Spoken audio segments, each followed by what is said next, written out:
What is up, Auburn fans, and how are we doing on this late night Sunday night edition of Auburn Primetime Live? I apologize, I'm so late, but I had to get in here and do this one. I was scrolling on Twitter and saw that Auburn is now the underdogs week 1 in Waco, so I couldn't let this one pass by. And so I got to thinking of why would all of a sudden right before fall practice starts. Why would the Auburn Tigers all of a sudden get the script flipped on them and now be underdogs going to Waco, Texas, week 1? Since January, the end of January, this line has been Auburn -1.5, -1. It's tinkered back and forth. And now all of a sudden, today, Baylor is now your favorites to win this football game. It was at -1, bumped up to 1.5. So it's right there. It's right there, back and forth. I can't wait to see how this line moves over the next couple weeks, or if it moves at all. Now, I'm going to tell you a little bit about maybe the gambling side of it and why I think this moved. And then I'm going to tell you a little bit about what I kind of researched on Baylor's roster and why it could have possibly moved. And also, I think where they're playing the game has a little bit to do with it. So, I'll start with the betting side of it and where they're playing the game. And so, when you look at this, late January, Auburn comes out. They're -1.5. Like I said, I think as it gets closer, the sharps and the bookies, they're looking at it and they're saying, okay, Auburn is going on the road week 1. They were 5-7 last year. Baylor 8-4 had a lot of momentum, especially at the end of the season, right? Like they got really hot at the year's end, and they reeled off like 6 wins in a row, I believe. They go to a bowl game. LSU throttles them, but there was a lot of momentum last year because when they started the year off, Dave Aranda was like on the hot seat. People were saying, we don't know if it's going to work out. Then all of a sudden, Baylor got it going. Robertson was inserted at quarterback, and they started rolling. He throws for 3,000 yards, all that good stuff, and they went 8-4 and then 8-5 with losing that bowl game. So I think you look at Auburn, if you're betting on this game, and they're breaking in a new quarterback, right? They're breaking in Jackson Arnold, the transfer from Oklahoma. And now, what have we heard all offseason is Jackson Arnold was terrible at Oklahoma. He was a turnover machine.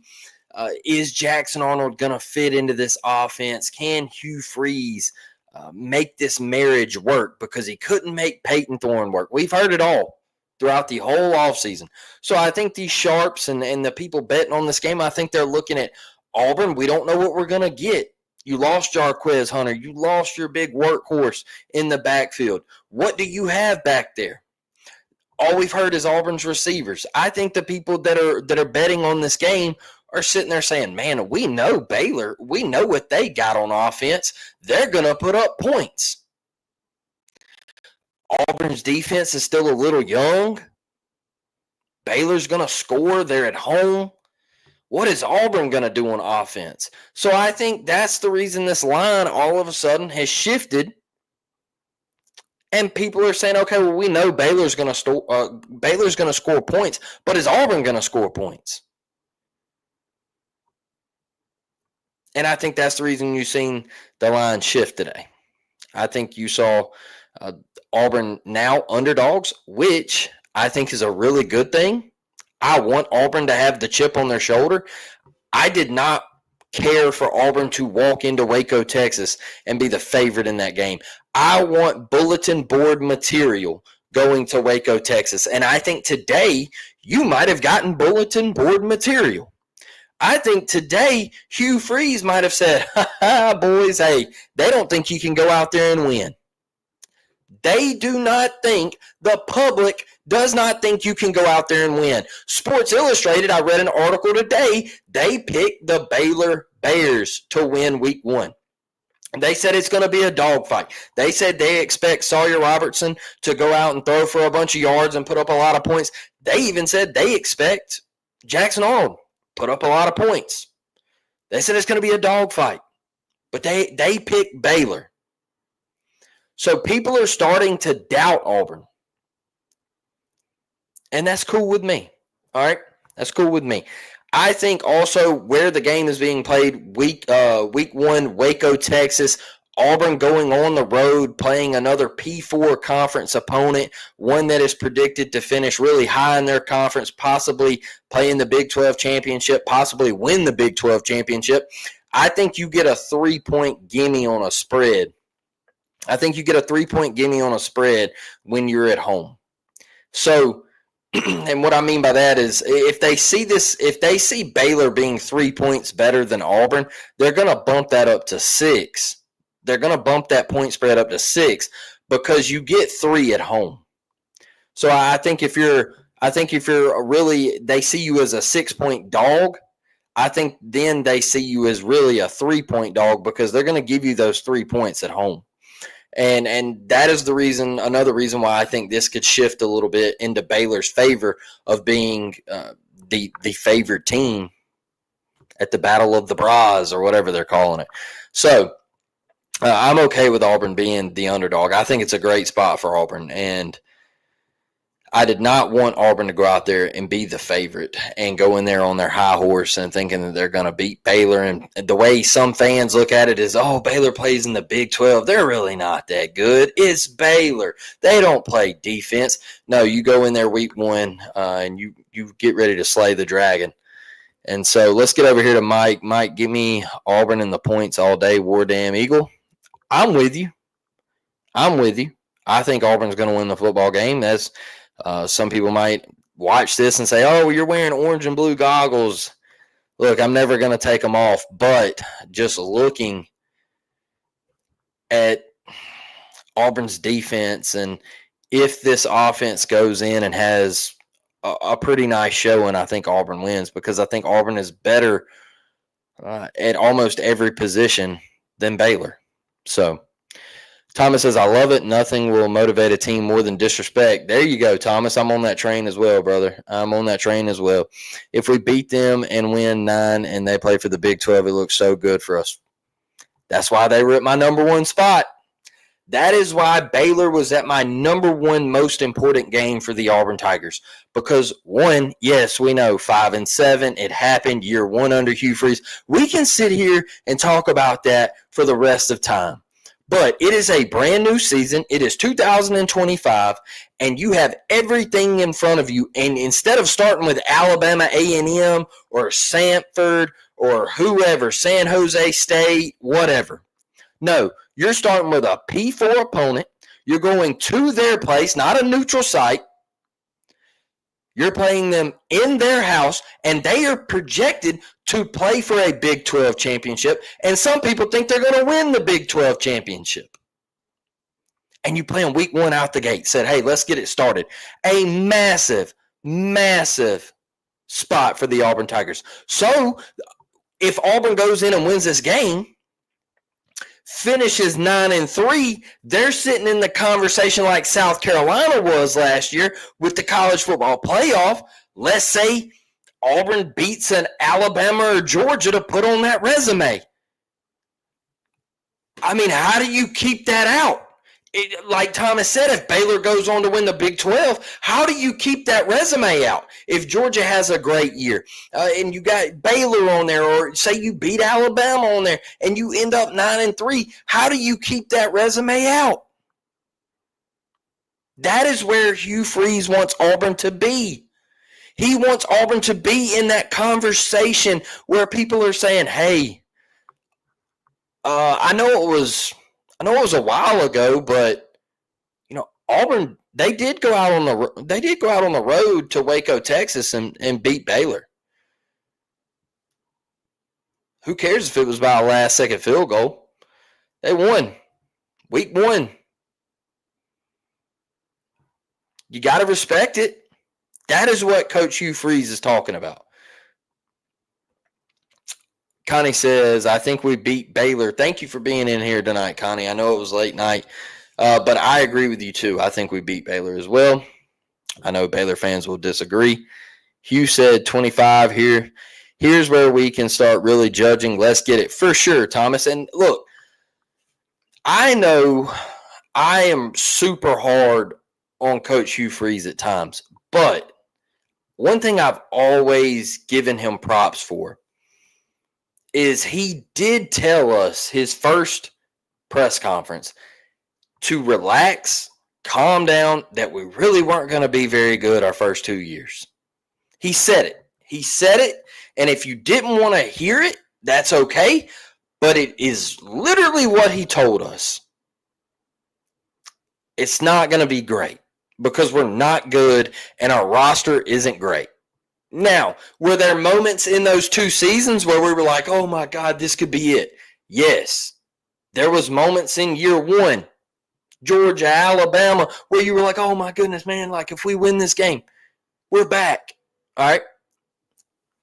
Year 2, you felt like you could have won the Cal game, Arkansas game. I could say it each and every week. You felt like you could win those games, Vanderbilt, all those. You were like, man, we're back. We're back. We're about to come back and win this game.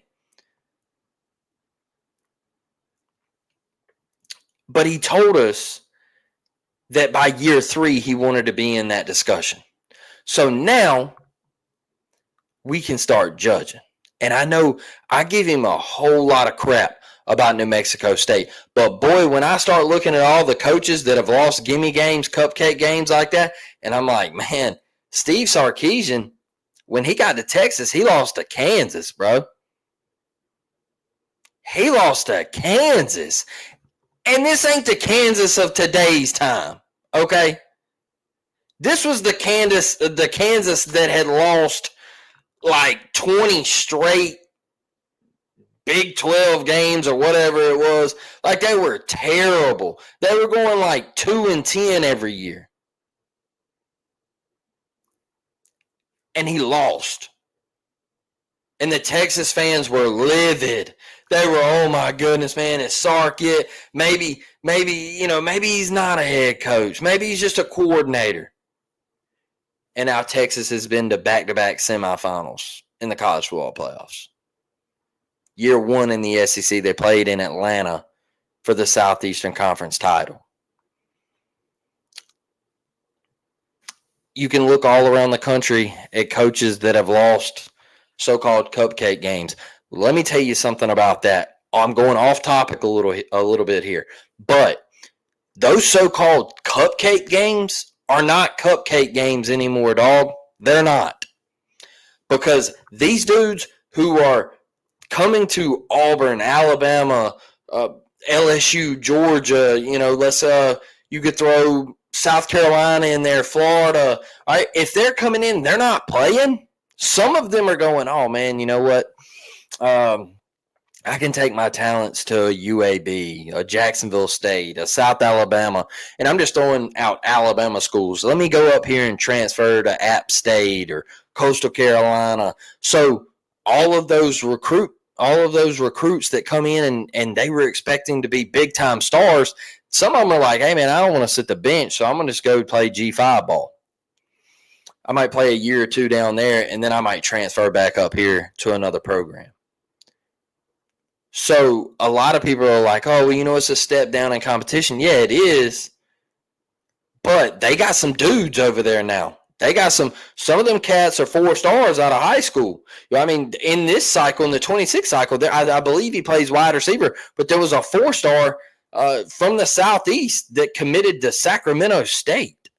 So it's a different era of college football where those gimme games really they're different now. They're different because of the transfer portal, in my opinion. So I look at every game to be a difficult one in 2025 for everybody, man. Like, you can't sleepwalk through those games. Ask Mississippi State what happened when they sleptwalked last year at home. They got throttled. Let's get over here. I've seen AU do miraculous things in my lifetime. So many things. Let's go. And they're going to get back to that. Connie. They're going to get back to being really good. Auburn, when I tell people this, you have seen Auburn be really bad the last 5 years, and that's okay. Because guess what? Every program goes through it. The University of Miami had been bad. The last time they were good was 02, 03, 04. They were winning like 9, 10 games. They had Devin Hester. So, like, I remember those times, but like since then, they were terrible. They were having Auburn type seasons, right? And then now look at them.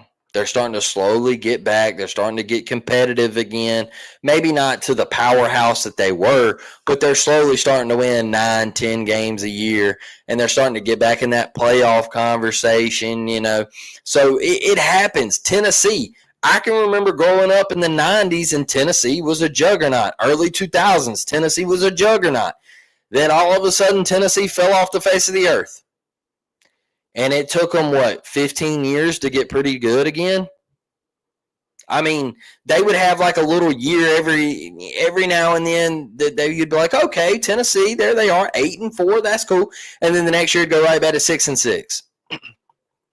But growing up, I always looked at Tennessee as one of the greats. You know, I was like, hey, they helped build this conference to what it is today. So every program goes through it. But Auburn can get back because I tell people all the time, Auburn is one of the 6 teams in the SEC that helped build the dang conference. And in my opinion, they're a top 15 to 20 program of all time. And I'll stand on that. And I'll argue with anybody who wants to get in here. You can grab a mic and join the show, and we'll discuss it and go over it. And I think Auburn will get back to winning and get those big-time matchups like Pasadena in 2013, playing for a national championship, playing in New Year's Six bowls and things like that. I think Auburn will get back to that eventually. Let's see. We all should be hard on him. He's been given all the resources to win. He has. And the only reason I'm not harder is because of what he endured when he got to Auburn with the roster and the guy that was previously here and the guy before him. Now, Gus did great things, but it was slowly going downhill. And then the guy basically, after him, ruined it for a solid couple of years. So that is the only reason. A lot of people also, they're like, well, look at, you know, man, like Kalen DeBoer didn't lose to nobody. I'm like, yeah, Kalen DeBoer also inherited a Nick Saban roster, dude. Kalen DeBoer inherited a bunch of 4 and 5 stars.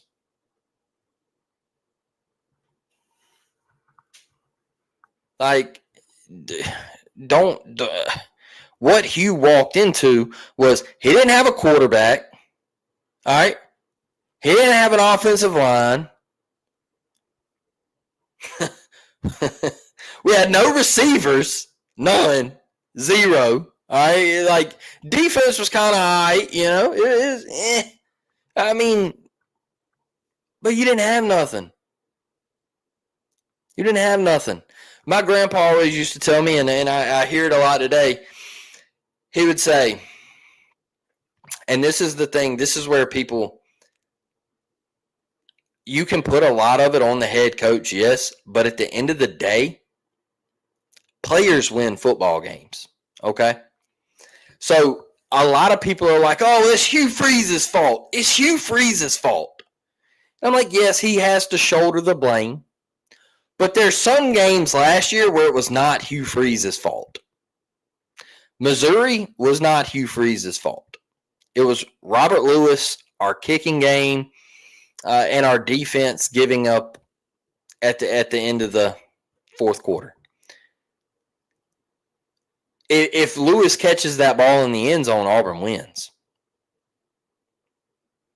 If we make a field goal, Auburn wins. So, yes, some of the things are Hugh Freeze's fault. But on Saturdays, players on the field win football games. And there's been coaches come out and say, hey, look, man, I didn't coach my my best game, but we won that game off of Jimmy's and Joe's. We won that game off Jimmy's and Joe's.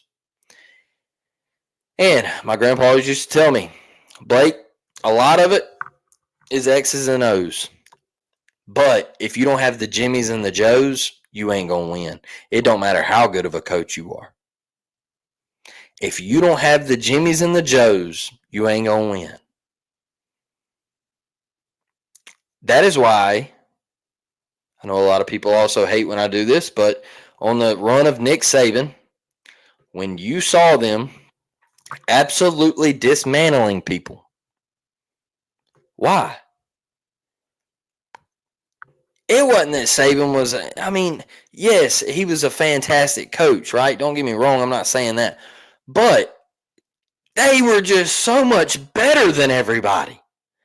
They had legitimate NFL rosters at the University of Alabama. They had dudes that, man, were barely getting on the field that got drafted. They were that much better than everybody. That's why they were beating people. I can remember going to Alabama games with, somebody that was in my past, and it would be 38-0 at half. It would be 38-0 at half. And so it's just, you got to have the players, man. And that's one thing where I know a lot of people jump on Hugh, and I get it. Because, look, the Vanderbilt game, I think, was on Hugh Freeze last year. I don't think we were very well prepared. I think defensively, I think DJ Durkin had a great game plan, but I think offensively, we were not prepared. So I think you can throw that one on him. Yeah. But there's a couple that I can look back at and say, hey, dog, that ain't on Hugh Freeze. You got to have players to win games. See, Brett says, I'm not sure there's a roster in the NFL that doesn't have at least one player from Saban's teams. Yeah, dude. I mean, they were so good. They were so good, dude. Like, deep, talented. You knew when they stepped on the field. I think that Clemson, the pick play to Renfro, when they lost that game, I was like, don't get me wrong, Clemson's really good. But if they were to play Clemson 10 more times, dude, I think Alabama wins. I think they win like 70-30. Like 7, Clemson might win 3, or, things like that, man. Those rosters were just loaded. Everything had to go your way to beat Alabama. You couldn't turn the ball over and stuff like that. So it's just, they had the Jimmys and the Joes, and I'm not taking away, like I said, I'm not taking away from what Saban did, because he was a phenomenal coach, but he was an even better recruiter to get the Jimmys and Joes in there and create that dynasty. Bama had the best dodge charge to scholarship ratio I've ever seen. Yeah, that's, one thing about that is, I don't know if any of you caught it last year when Shane Gillis, they were on the college game day set, and he was like, Alabama paying all those players. And Saban got kind of pissed about it. He was like, what? We didn't pay players. And I'm like, come on, man. Like, it's legal now, dog. You ain't got to hide it anymore, right? Like, you don't have to hide it anymore. It is what it is. Like, that's like Auburn fans sitting here saying that Cam Newton never got paid. Come on. It is what it is now, right? You were going with the wrong person, Blake. We've never lost when I've been to Tuscaloosa. Been a long time. I need to go back. So the only Iron Bowl I went to Tuscaloosa was 2014. And how we lost that game, I have no idea. It was a blast. I loved it. Guy sitting next to me was a huge Alabama fan. And at the end of the game, he turned and he shook my hand, and he was like, man, you stayed the entire game. He was like, absolutely loved the energy that you brought. And he was like, it was really fun watching this football game with you. I was like, appreciate it, man. I was like, I'm just kind of hurt because we picked Blake Sims off 3 times, and we should have won that game. And we put up the we put up the offensive numbers. We just couldn't get 6. We had to settle for 3, and settling for 3 right there before the half in 2014, I thought that killed us. I'll never forget that. Sammy Coates over the top. I said, oh, boy, we're cooking if we score right here. Whew, man. I thought we were going to win that game. And then that would have knocked them out of the playoff contention there. And thank goodness Ohio State got them a couple weeks later. So, yeah, I remember that one real well. Connie, I think I know we need to be November 26th. That's a fact. That's a fact. War Eagle fan, back from my weekend in North Carolina. Going to have to go back and catch the beginning of the show. They're going all out down here for the Baylor game. Miss Devin, I gave you a shout out the other night because I saw you were having a blast. I saw the positivity, the excitement that you had with your Facebook post, and we wished you well while you were doing that. And I'm glad to see that you were back home safe. You had a great time. That's awesome. We were all really, really excited to see that. So glad you're back. Glad you're back. Let's see here. They're turning up down in Waco, huh? I'll tell them this. What's up, Auburn Tiger Nation? What's up, Jackson? How you doing tonight, man? I'll tell them this. I just got back from Texas, and they better get turned up for the Battle of the Brazos or the blackout on the Braz, because there is absolutely nothing to do out there. So they have nothing better to do than attend this football game, because I know San Antonio and Waco are a little bit apart from each other, but man, people can talk about the state of Alabama all they want to, but that Texas, that place is miserable. All right, that place is miserable. At least like Dallas was pretty fun in 2019 when I went. Fort Worth was pretty cool. Like where they had game day and everything was pretty cool. I had a fun time in Dallas for real. But any other place I've been in the state of Texas is absolutely miserable. And I will never go back to San Antonio. You will never see me there ever again unless Auburn is in town. But as far as like packing my kids up and saying, hey, let's go to San Antonio, Texas for a vacation, no, we'll never see me. So, yeah, they better get hyped up for it is what I can tell them. So I'm just I'm not big on Texas, man. Dallas is awesome. It is. I've heard about Austin and like, you know, the University of Texas and all that stuff. But just every other place I've been is just not my cup of tea. So yeah. You love San Antonio? Whew, man. I did not. I thought it was, and it's about as overhyped as a city as it could possibly be. I thought it was, and my dad lived out there for a little while, so he was like, man, you're going to love it out there. And I was like, it is terrible. And so, I don't know. Maybe if I go back for like a week and stay, maybe I might have a different outlook on it. But, Brett, you were born in Texas. Yeah, I know you got that Dallas hook. You're always on them Stars and a surprise. Are you a Cowboys fan? I can't remember. But look, let's get over here in this second half. I wanted to point this out. We talked a little bit about like why in the beginning of the show, why the line might flip with the people who are betting on this game, gambling on this game, the sharps and all that stuff, and these bookies that are looking at these lines and everything. Yeah, I am a Cowboys fan. I thought so. And my dad's also a massive Cowboys fan, huge Cowboys fan. Loves them to death, thinks they're winning the Super Bowl every single year. And, yeah, he's diehard. But so now in the second part, we're going to talk about why I think the real reason that this line is moving is because I think a lot of these people see what Baylor did toward the tail end of last year. They finished 8-4 regular season, 8-5 with the bowl game loss to LSU. But they have 8 returning starters coming back on offense. All right. They have 8 returning starters coming back. They have obviously Sawyer Robertson, right? 3,071 yards passing through the air, 62% completion percentage, 28 touchdowns, 8 interceptions. Auburn is breaking in a new quarterback. So I think people are looking at that. Are they will Auburn, let me get this. There we go. Will Auburn be humming on offense? Because they're expecting Baylor to be humming on offense. They're not expecting Baylor to come out unprepared.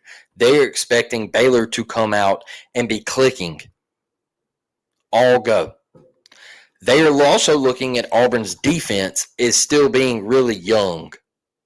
And I think they are looking at there's some holes at linebacker. There's still some uncertainty who's going to step up in that Eugene Asante role. They just don't know right there at the beginning of that second level. So you look at the quarterback. Now you look at running back. Auburn lost their running back. They lost Jarquez Hunter. I know we still got Damari, and I know we still got Cobb, and we got the transfer in from UConn, right? I know Hugh got in trouble for saying that at SEC Media Days. So I wanted to throw a little funny out there. So Baylor, they have Bryson Washington, 175 carries, 1,028 yards, and 12 TDs on the ground last year. Caught it a little bit out of the backfield. I think he had like 200 yards receiving or something like that. Dawson Pendergrass, 121 carries, 671 yards, and 6 TDs on the ground last year. So they got a two-headed monster. They like to run the ball. They also like to throw it, right? So I think they're looking at Auburn breaking in a new quarterback, Auburn breaking in new running backs, Baylor, they got everybody coming back, right? Wide receiver, Josh Cameron, 52 receptions, 754 yards, 10 TDs. That's their guy. Ashton Hawkins, 45 receptions, not far behind, 567 yards, 5 TDs. That's their two main horses on the outside that are returning. Kobe Prentice, transfer. Where did Kobe Prentice play? Alabama? Okay, yeah. That'll draw a little attention. That'll draw some hype right there. You know, these Auburn cats, these Auburn DBs do not want to get cooked by Kobe Prentice. So, looking at the offensive line, Sidney Fugar had 13 games started, 8 at left tackle last year. Left guard, Ryan Lingle started all 13 games. Center, Colton Price, 13 games, baby. Right guard, Omar Agbaduran. I know I butchered that. Yeah, another 13-game guy, right? Another 13-game guy. Right tackle, Caden Siraki. I probably butchered that as well, right? Started in 3 games. Played in all of them. I think a lot of it was like special teams, but I don't think he played on the offensive line in every game. I think he just had an appearance in special teams, but he did start 3 games at right tackle, I believe, from my research. And he gave up some pressures. So I think right tackle might be their question mark on that offensive line, but the other 4 seem to be locked up and pretty solid. They played a lot of college football. So I think they're also looking at probably not wide receiver for Auburn, but I think they're looking at, okay, the offensive line, yes, they have the certain pieces, but they also have that one question mark out there. Is it Mason Murphy? Is it too tall? We believe in Xavier Chaplin. They're not saying that, but I think they're looking at that one question mark, and they're saying, okay, Baylor's got a question mark, Auburn's got a question mark. We're going to go with the home team. Now, my biggest thing with Baylor is defense. They have 5 returning starters coming back.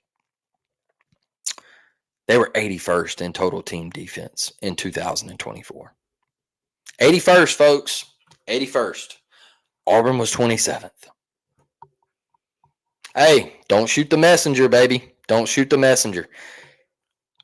I just don't think they're going to be able to stop Auburn's offense. And I think Auburn will be able to stop their offense at least once or twice.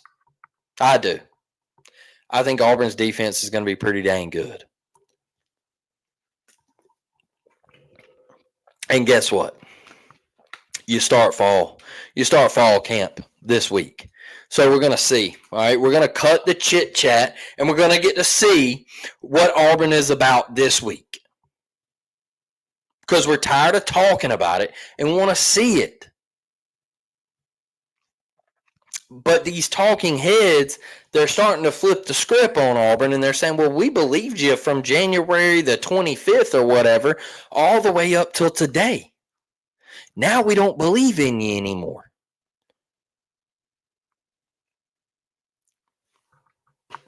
I'm sorry. I don't think you're going to be able to get down on Auburn's defense like you think you are. And like I said, I could be totally wrong. But give me last year the 27th ranked total defense in the country, and you got them boys coming back? You got them coming back? And you want me to think that we're about to show up week one and not have some dogs on the field? You think we're about to let some folks come out here and put 40 on us? Because that's the way they're talking about Auburn right now. They think that Sawyer Robertson is just going to go out here and light Auburn up. They're saying that Baylor's going to light the scoreboard up. They're going to put points up galore. Baylor's going to be lighting us up. And you want me to think Auburn they're not going to force a couple turnovers? They're just going to let Baylor run up and down the field on them? When we got these cats coming back, you don't think Keldrick Faulk's going to want to get after Sawyer Robertson? Man, come on. Fall camp is here. You're right, Thomas. Fall camp is here, baby. It is here. I'm tired of doing the chit chat. I'm tired of doing the talking. I'm tired of listening to these talking heads that think we're going out there and we're going to get smacked. They think we're going out there to get smacked.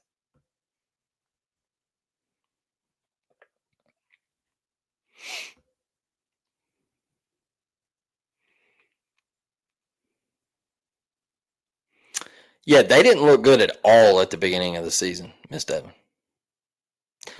I know they had a really slow start. They started 1-3 or something like that. They were actually terrible, and then they ended up 8-4. So they had a massive turnaround, and Sawyer come in and play quarterback and all that. But they were terrible.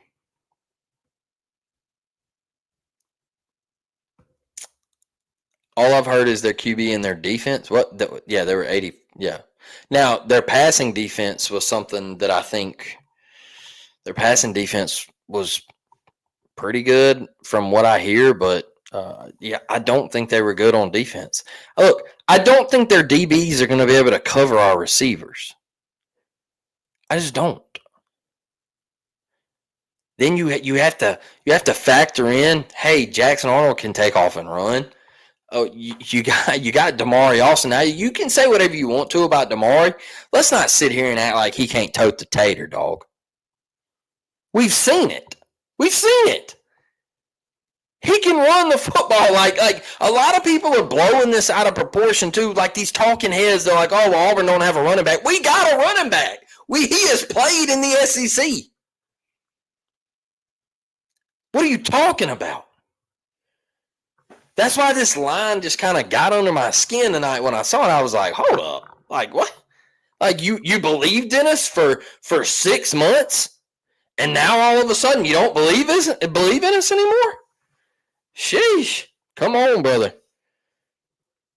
Come on. Like, you just all of a sudden today you just had a change of heart and just That's it. That's it. And I feel like he fixed it towards the end of the season last year. Because I was the hardest on him about like, hey, bro, if you can't hold on to the ball, you can't play. You can't play. Period. If you can't hold on to the football, you can't play. Because you're turning the ball over, and turnovers lose games. And that turnover felt like it lost us that Arkansas game. As bad as it hurt, it felt like it lost us the Arkansas game. Dude, tell me about it. Brother. Devin, I actually got on there like 2 hours ago, and there's some GA tickets that are like, I think they're like $90, but you got to stand the whole game. And which I don't have a problem standing, but you're standing on like that little grass hill or whatever they got. So I don't know if the view is like any good, but I don't know. I ain't never been to their stadium, so I don't know if like does it get crowded down there? Is that like a student thing, or I don't know. Damari Cantoed it. That's a fact, man. That's a fact, Thomas. I think he's going to be just fine. And then Darrell Robinson, obviously, they have so much high praise on him out of UConn in the return game, whatever, like him out of the backfield, man. They are high on him. Damari might be the only back we have that's decent in pass pro. That's another thing. I guess we're going to be interested in seeing. Auburn, we're going to see if Jeremiah Cobb can keep his nose in there. Are they going to put him in those situations? Because all we've heard out of him is that he can do it all, right? Jeremiah Cobb's the guy. He can do anything you ask him to do. Man, come on. Thomas is on it tonight. Are we going to talk about the elephant in the room, midget tossing? All right. This clip went viral. Dave Aranda, brother, what happened? What were we on when we went to the podium? What were we even talking about? It was a disaster. What did you take? Did you take some ibuprofen and get too relaxed, or what? What did you take? What? Did you have a rough night the night before? Did you go out for a couple of margaritas at the local Mexican restaurant when you got to media days and you got a little sauced up? What happened, brother? Because that was brutal. And he just kept on and on and on and on. And I'm like, all right, like somebody shut him up, because it's not going anywhere. And it's getting put on the internet in about 2 seconds. And boy, people ran with it. They ran with it. We went to the BYU game. The grass hill wasn't too crowded, but it was also a morning game. The students have their own section, so they don't sit there. Yeah, they do the run across the field thing, right? Which I think is incredibly stupid. But that's me. I don't want to run across the field to get to my seat. Like, let me just go to my seat. I think it's stupid.